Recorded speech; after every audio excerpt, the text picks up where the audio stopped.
자, 이주연 문제 5학년 내용에서 이집트 분배 방식에 대해서 한번 문제로 내봤습니다. 원래는 이게 분자가 1인 분수의 합으로 만드는 분배 방식을 이용해서 그런 분수의 문제이기도 한데 굳이 분수로 넘어가진 않고 그냥 가장 큰 모양으로, 자 무슨 말이냐, 지금 5명이 빵 2개를 나누어 먹어요. 그러면 이렇게 5분의 1, 5분의 1을 나눠 먹는 방법도 있지만 3분의 1을 먼저 나누어 먹고 남은 부분을 또 잘라서 15분의 1에 해당하는 빵을 먹을 수 있는 방법도 있거든요. 이렇게 되면 3분의 1과 15분의 1을 먹게 되는데, 이게 바로 옛날 고대 이집트인들이 빵을 나눌 때 먼저 가장 크게 나눠 먹자 이렇게 생각했다고 해요. 가장 크게 나눠 먹자. 빵 2개를 5명이 나눠 먹으면, 자 조금 더 자세히 알아볼까요? 빵 2개를 5명이 나눠 먹어요. 그러면 가장 크게 나눠 먹자 했으니까 2등분을 한번 해볼게요. 2등분을 하면 그대로 5명이 크게 2등분을 나눠 먹을 수 있나요? 나눠 먹을 수 없죠.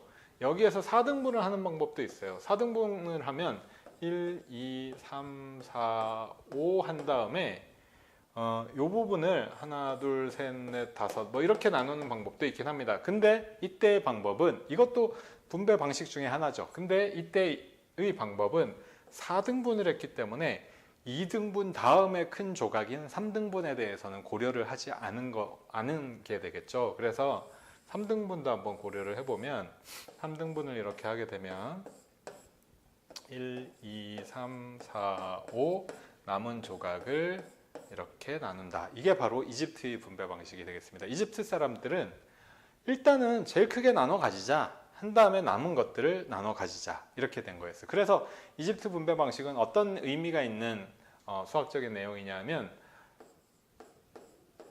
2 나누기 5라는 분수의 표현을 이집트 사람들은 이런 식의 분배로부터 분수가 표현되었기 때문에 이런 분수가 없어요. 아예 이런 분수가 없고, 지금과 같은 3분의 1과 15분의 1을 표현한 분수로 5분의 1을 나타내었다, 이런 거죠. 이집트는 이렇게 분수를 나타내었다고 해요. 그래서 이렇게 이 내용이 교과 문제집이나 여러 수학적인 책에 소개가 굉장히 많이 되어 있답니다. 그래서 제가 이제 아이들에게 한번 직접 해보기를 바랬던 내용은, 자, 빵 3개를 5명이 나누어 먹으면 이런 거죠. 빵 3개는 이렇게 5등분을 해버리면 5분의 3을 먹게 되는데, 5분의 3을 먹게 되는데, 지금 우리는 빵 3개를 5명이 먹는다 하면, 아까 가장 크게 먼저 나눠 먹자 했죠. 가장 크게 똑같이 나누는 방법은 바로 2등분을 하는 거죠. 2등분을 하고 나면 1, 2, 3, 4, 5, 5명 이렇게 하면 바로 끝나죠. 2분의 1과 10분의 1 절반에 또 5등분이니까 10분의 1을 먹게 된다. 이게 바로 이집트의 분배 방식이고, 사실 이번 문제는 분수까지 표현하지 않고 이 그림을 한번 나타내어 봐라 한 거죠. 근데 이런 방식의 생각이 아까 얘기한 것처럼 다양한 방식으로 나타날 수 있긴 해요. 정확하게 보면 이집트인들이 생각한 건 제일 크게 먼저 나누어 먹고지만, 제일 크게가 아니라고 하면 큰 조각으로 나누어 먹고 나머지를 나누어 가진다 이렇게 하면 3분의 1도 역시 생각해 봄직해요. 이렇게 나누면, 자 이렇게 하고요.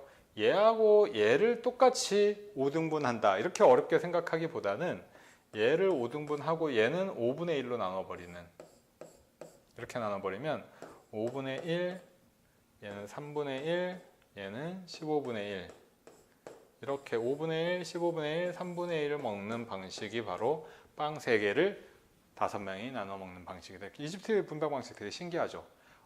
분수 하나가 아니었다고 해요. 분배하는 방식으로 2 나누기 5다 해서 2를 5로 나눈다 해서 2 나누기 5라는 분수를 표현한 것이 아니고, 2 나누기 5의 표현은 2를 5명이 나누어 가지는 거니까, 실제로 나누어 가지면 똑같이 잘게 나눠서가 아니라 먼저 제일 크게 나눠 가지자, 효율적으로. 그리고 남은 걸로 똑같이 나누자, 이런 방식을 취했다고 하는 거죠. 예, 재미있게 풀어봤는지 모르겠네요.